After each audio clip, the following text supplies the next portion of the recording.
Hello guys, welcome to Priya's world YouTube channel. నేనైతే ఈ special వీడియోతో అయితే మేము ముందుకు వచ్చేసాను ఫ్రెండ్స్. చూస్తున్నారు కదా, ఇది వచ్చేసరికి వైజాగ్ బీచ్ అనమాట. వైజాగ్ అంటే బీచ్ అంటేనే వైజాగ్. ఇది వచ్చేసరికి మార్నింగ్ వ్యూ అండ్ నెక్స్ట్ ఇది వచ్చేసరికి అయితే నైట్ టైం వ్యూ.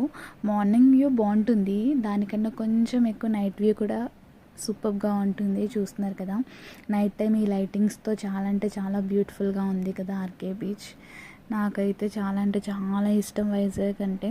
అండ్ మీరు కూడా కమెంట్ చేయండి మీ ఫేవరెట్ ప్లేస్ని, చూద్దాం ఎంతమందికి వైజాగ్ అంటే ఇష్టము. ఇక్కడ చూస్తున్నారు కదా, వేవ్స్ చాలా అంటే చాలా బాగా వస్తున్నాయి. ఇక్కడ చూడండి, పైకి అయితే వచ్చింది వేవ్, నెక్స్ట్ లెవెల్ ఉంది. అలాంటివి చూస్తూ ఉంటే అబ్బా, ఆ ఫీల్ చాలా అంటే చాలా బాగుంటుంది. మీలో ఎంతమందికి బీచెస్ అంటే ఇష్టమో కూడా నాకు కమెంట్ చేయండి. చూస్తున్నారు కదా, చాలా అంటే చాలా ఉంది. ఈ నైట్ టైంలో ఇలా బీచ్లో కూర్చుంటే ఆ ఫీల్ వేరే లెవెల్ ఉంటుంది. మైండ్ కూడా చాలా పీస్ఫుల్గా ఉంటుంది.